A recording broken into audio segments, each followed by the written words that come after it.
So every year at the movies with Siskel and Ebert used to do an episode of their program, and I think it was called Our Letter to the Academy. And what happened in this episode is Gene Siskel and Roger Ebert would say like, hey, we're not members of the Academy, but if we were members of the Academy, this is what we would vote for Best Picture, for Best Actress, for Best whatever. I have nothing to do with Music Outlet Mall, apart from the fact that, like, there's a kind of award named after me.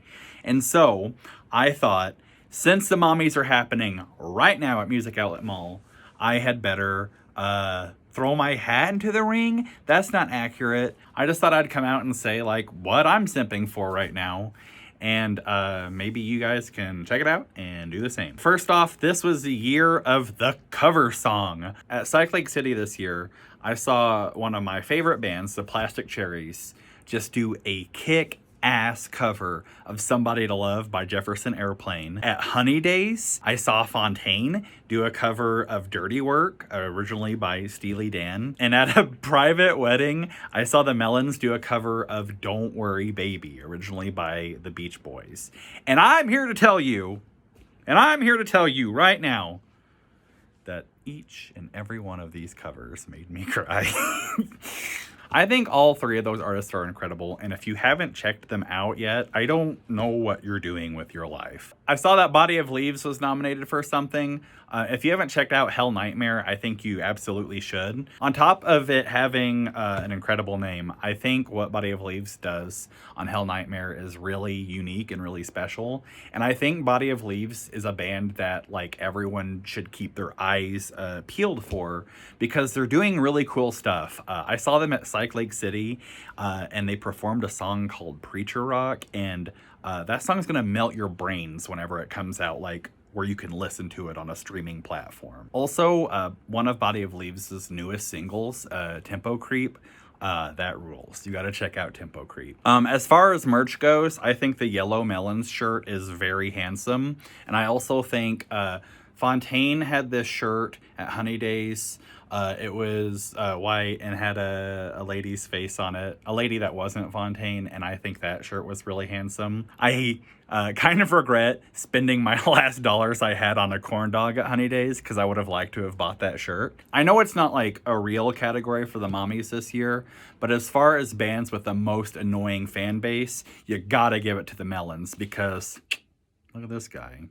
That guy is annoying. One last thing as far as art goes. As you may or may not know, I'm a big dork who watches professional wrestling. And the wrestling company that I watch is called All Elite Wrestling.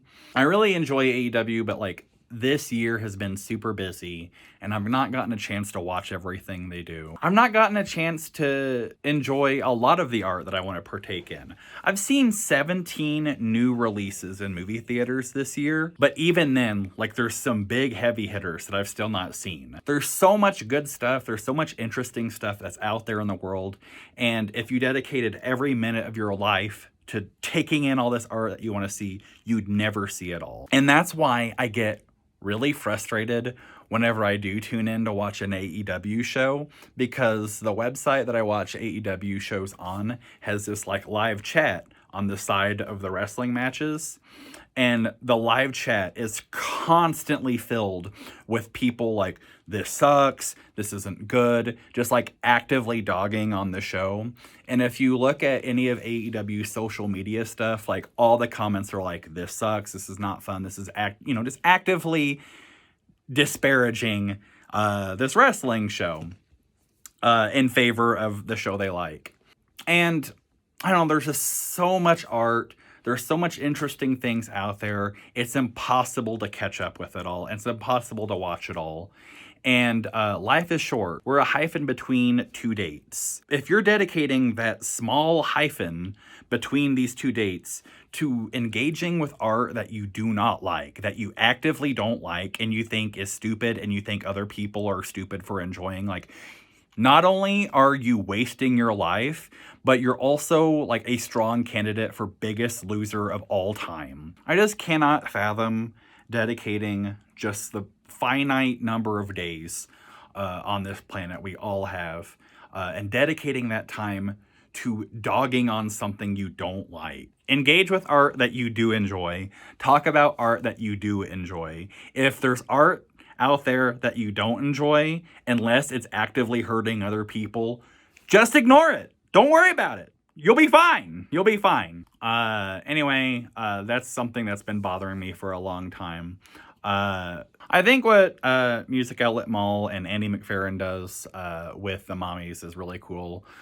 Just because, I don't know, Utah's got such a cool music scene, and there's such cool stuff happening here in Utah. And I think there's just a lot of artists here that are incredible. And it's cool that there's folks like Andy McFerren shining a spotlight on these cool artists. If there's a local artist that you're into, like, you should talk about them. You should simp for them. You should talk about them out loud, because, like, they're the little guy. And the only way they can become like a big guy is if people know about them, if people hear them.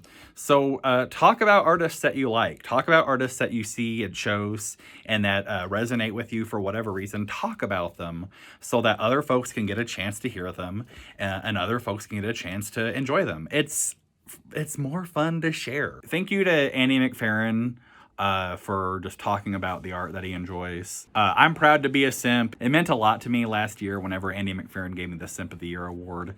And it's something that I just try to carry with me, you know, just simping for artists that I enjoy. And I hope that you do the same. I can't think of anything else. Happy holidays. I gotta go back to making gifts for folks. Au revoir.